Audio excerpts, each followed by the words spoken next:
Assalamu alaikum.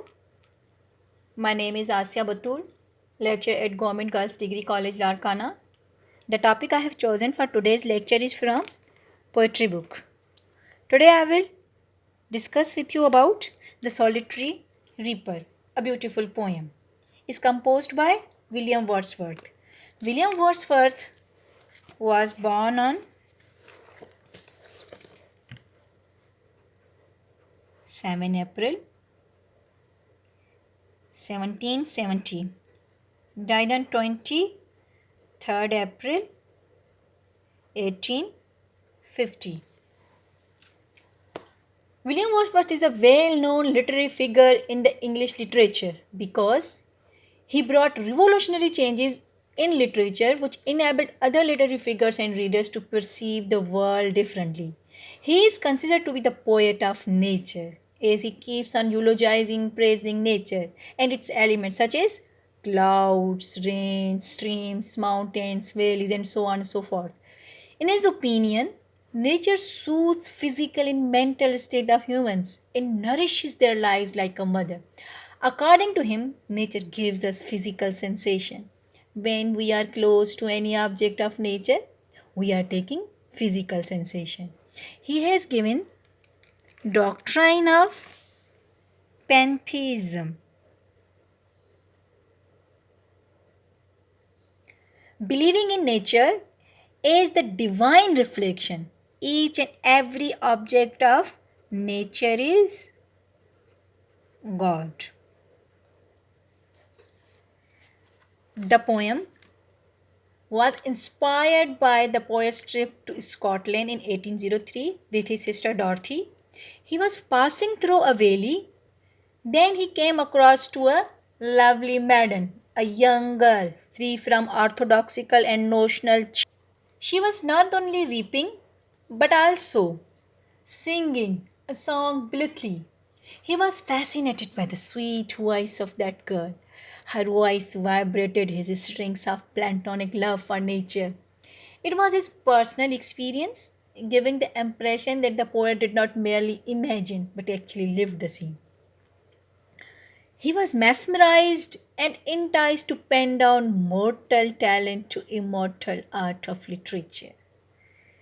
Solitary reaper. Solitary means alone, single, lonely. Reaper means harvester, the one who cuts the crops. It was published in 1807. One of his best known works, Lyrical Ballad. Now, let me tell you what is ballad: a poem or song narrating a story in short stanzas. Acha, this poem consists of 32 lines divided into 4 stanzas. The rhyme scheme is A B A B C C D D. In the first and last stanza, the first and third line don't rhyme. Here the rhyme is off.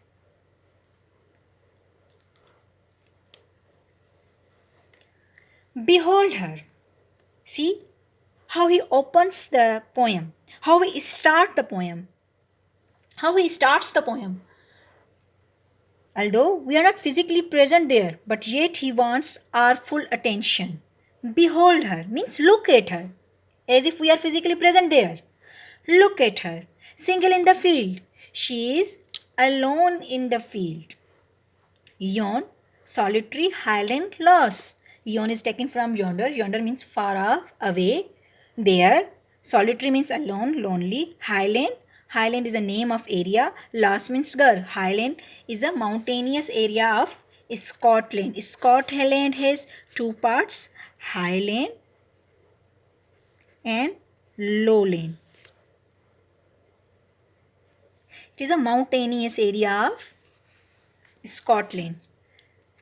So the girl belongs to highland, reaping and singing by herself. She is reaping rain and also singing a sweet song. Here, see, Stop here or gently pass. Here he commands. Definitely there were others passers by, means he was not alone. So he commands them.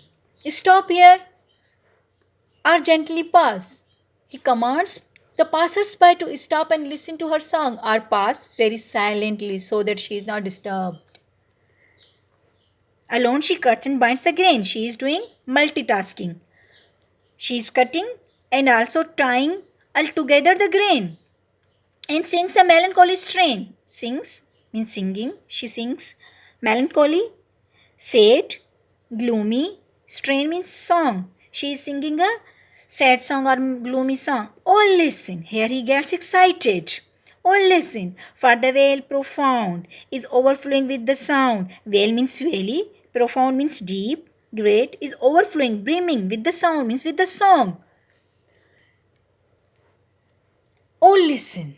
Now he advises the passers-by to listen to her song. The whole deep valley, which is magnificent and great, is echoing with it, is listening to her song.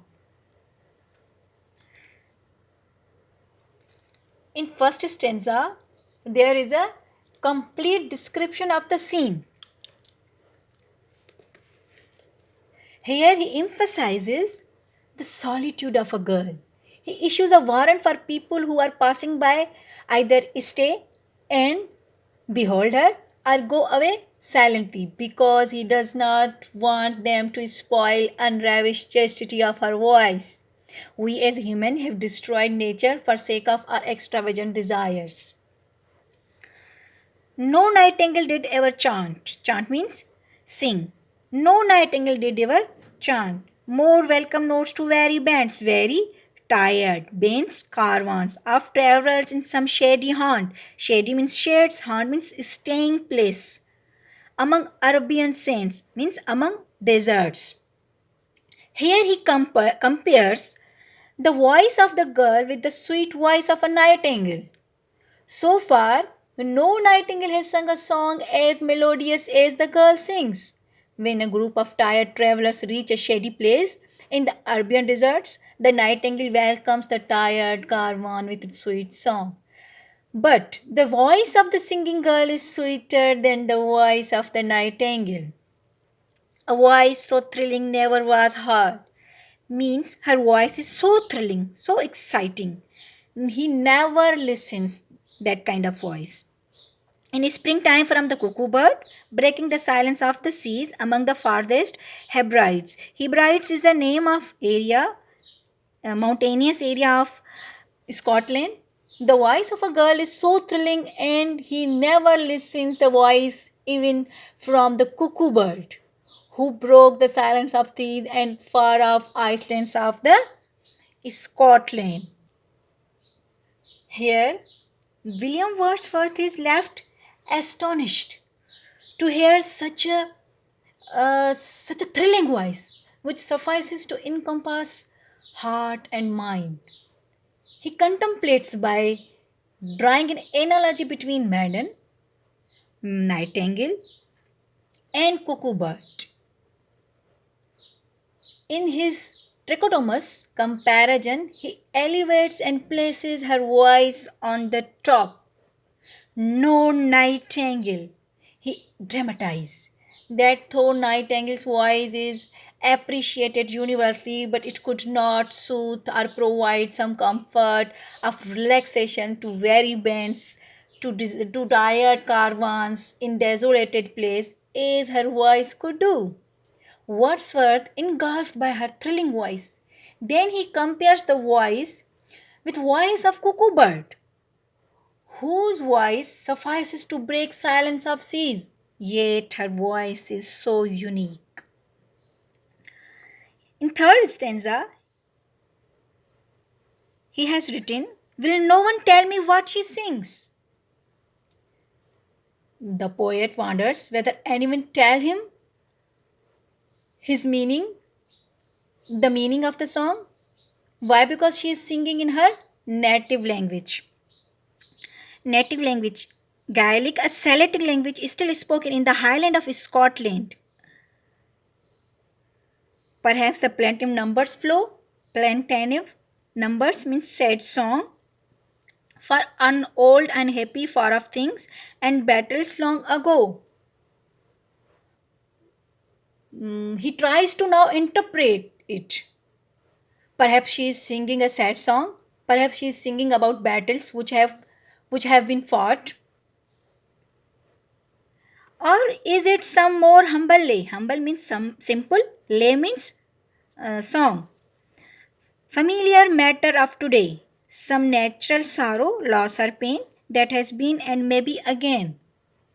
He thinks that she might be singing about grief and sadness or ordinary matter of the present age. Or she is singing about the current issue, day to day life. Maybe she is singing about the sorrow which has occurred and might return again. Will no one tell me what she sings? Here we could feel. Here we could feel his disparateness, his hopelessness, and curiosity to know about lyrics. He wants to know what is encoded in voice, but he is unable to decode it. Why? Because she is singing in the native language. As I had told you before, that she is singing in Celtic language. He has only assumptions and guesses.